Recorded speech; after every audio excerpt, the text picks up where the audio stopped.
우리가 지난 에피소드에서 한번 이 상담을 찾아가게 되면은 어떤 식으로 진행이 되고 뭘 기대해야 되는지에 대해서 얘기를 해봤었거든요. Yeah, in a previous episode, we talked about how to go find a therapist, kind of what to expect in the first sessions of therapy. 이 코로나 바이러스 이후에 또 한 가지 중요하게 된 게 텔레테라피라는 걸 이제 하게 됐어요.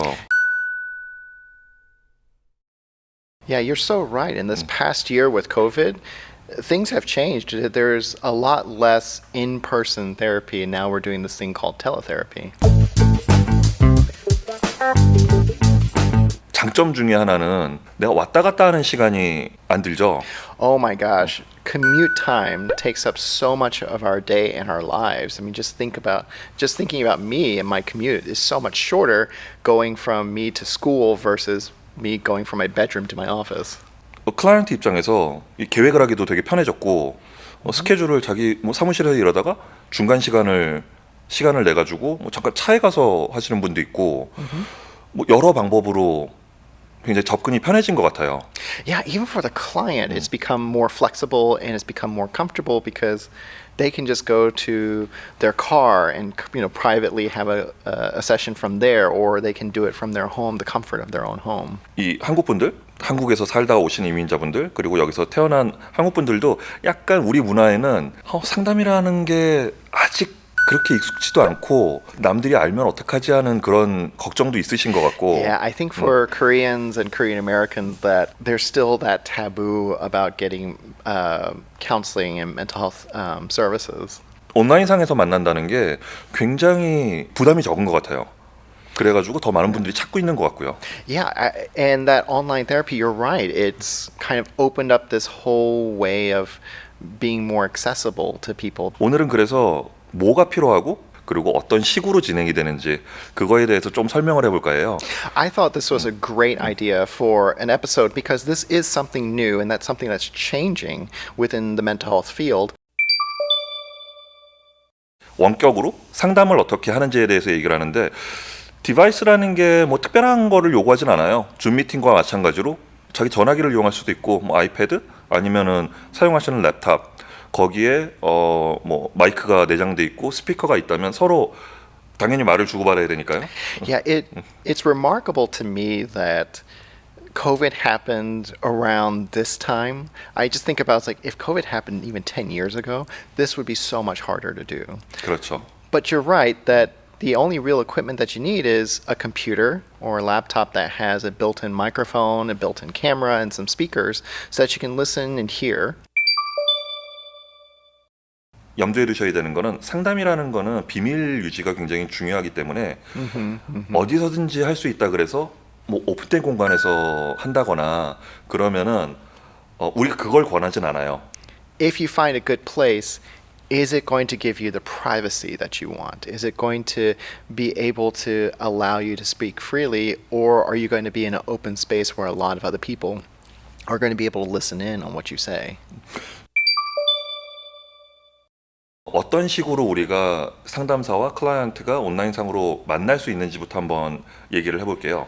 Yeah, we'll talk more about different ways and strategies you can use to maintain privacy while doing teletherapy, but we want to kind of talk about what to expect because most people haven't really done teletherapy before, so we want to kind of give you a sense of what that looks like.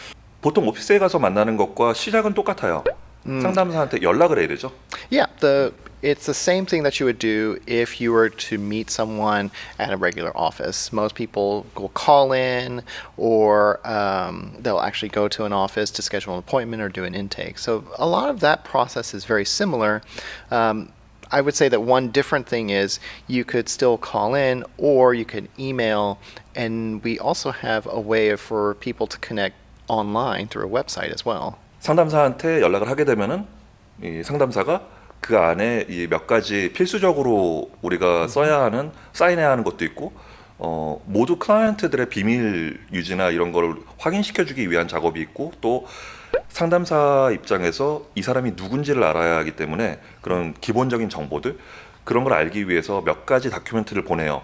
You'll send me an email through let's say for instance the June and Dr. Sam website, and you say I'm looking for services. and you'll say, this is my name. Yeah, I would like to get therapy services from you.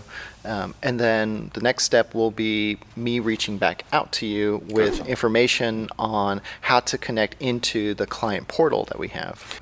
Yeah, there's documents that the client will have to fill out. So in this case, June, if he's seeing me, he'll have to fill out a lot of these documents. And a lot of them are, consent forms, medical history, things that you would fill out in a doctor's office.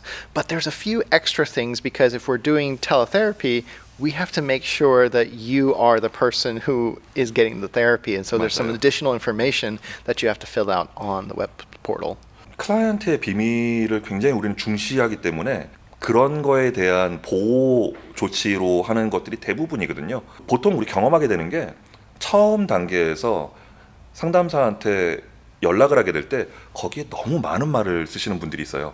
본인이 상담을 가면은 난 이 말을 해야 되겠다라는 말을 다 적으시는 분들이 있어요.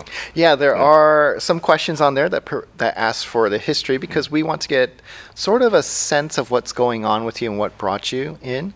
And there are clients who write pretty much a very long story on those forms, and it's helpful, but we don't really need a very long story. It's just enough to get a context and to get ready to meet you is 그렇죠. what we need. 그걸 보고 우리는 어차피 그 얘기를 물을 거거든요. Yeah, just basic demographic information is kind of what we're looking for, and a little bit of context of what's going on. 두 가지 경우가 있어요. 클라이언트 포털에서 직접 스케줄을 할 수 있게 비어 있는 시간을 선택하게 할 수 있는 방법이 있고 Yeah, there's different ways after you fill out all the forms to schedule an appointment. One method that's out there is you'll see in the client portal the availability of the therapist, and you can kind of select the available times. 저희가 직접 연락을 통해서 편한 시간을 서로 맞추죠. Yeah, so the therapist, so me, I would reach out to you, June, and say, okay, here are some times that I'm available. Do any of these work for you? 그러면은 이 이메일을 통해서 리마인더를 받게 돼요. Yeah, so our system, once we've put in an appointment time, you will get an email reminder, and if they sign up with their phone number, they can also get a text reminder of their 맞아요. appointment as well. 말 그대로 리마인더 역할이지만 또 거기에는 우리가 이제 그 시간에 맞춰서 만날 수 있는 링크를 보내주게 돼요. 그러면은 그 시간이 됐을 때 그 링크를 클릭하게 되면은 버추얼 오피스에서 우리가 이제 만나게 되는 거죠. Yeah, so you'll get a link for the appointment as well as the virtual room for you to go in order for us to do therapy. And that's built into the portal. So the nice part about it that's different from a traditional office is you're not going to meet the other clients. You're not going to run into someone else in there. It's just you. And then when the therapist is ready to meet with you, they'll join you. 첫 이제 만남에서 가장 중요하게 생각하는 거는 신원을 확인해야 돼가지고 아이디를 요구해요. 저는. Yeah, because we have to verify your identity because up to this point, I haven't seen your face. I haven't met you. I don't know what you look like. And so we have to verify your ID. So one different thing about teletherapy is you may be asked to pull out your ID or driver's license and hold it up to the camera. 상담이라는 게 감정적으로 굉장히 힘든 얘기를 할 수도 있고 하기 때문에 어떤 사고에 대처를 해야 돼요. 그렇기 때문에 이 사람이 어디 위치에 지금 있는지 그러는 거를 우리가 또 확인을 하게 돼요. 그래서 그 아이디에 있는 주소 아니면 이 사람이 저한테 준 정보와 지금 실제 있는 주소가 맞는지 아니어도 괜찮아요. 하지만 그런 경우에 지금 내가 있는 곳은 어디입니다 정도는 저는 확인을 하고 있어요. That's so true. So not only do we need to verify your identity, we also need to know exactly where you are. So if you say you're at your home and the home address is on the driver's license, we'll take a note of that. And if it's possible you're somewhere else other than your home address, and that's okay. But what's important to us is, let's say something happens or you are in danger or you're thinking about harming yourself, we need to be ready to call emergency services and tell them exactly where to go to find you because you're not in our office with us. And so we have to have that information available. 시간 같은 경우는 일반 상담 세션하고 똑같아요. 45분에서 50분 그 정도를 하고 있는데 Yeah, the traditional time of 45 to 50 minutes is what to expect from a session. 보통 이 오피스에서 만나는 경우에 왔다 갔다 하는 시간이 어쩔 때는 실제 상담 시간보다 긴 경우도 있죠. 근데 이거는 딱 중간에 우리 뭐 스케줄 중간에 딱 끼워 넣어서 한 1시간 정도만 딱 빼서 하면 되니까 굉장히 편리한 것 같아요. Yeah, because if you're going to go see a therapist for 45 to 50 minutes, you have to commute to go there. There might be a little waiting time and walking to the office. But now doing it teletherapy and virtually, it is just the 45 to 50 minutes you sit down to do it. 이 버추얼 오피스에서 우리가 서로 뭐 얼굴을 보면서 얘기하긴 하지만 직접 만났을 때의 또 장점은 분명히 있어요.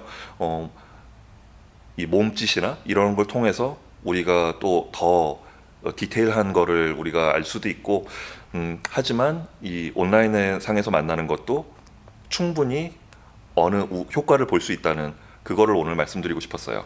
Yeah, you're so right. The thing about teletherapy that many therapists don't like, it's you lose that connection that you have with the person when you see them in person. There's subtle kind of body language things and movements that you lose, as well as that eye contact and connection that you have with the person. However, doing teletherapy, as you said, we believe that is going to help people access mental health much more frequently, and it will be more accessible to them. And I think it's important that people have access to good mental health services. And so in the end, we like it and we use it, and we hope that some of you who hesitant about using mental health services will consider teletherapy. These 네. are some great tips to think about and lots of good information to have if someone's thinking about doing teletherapy.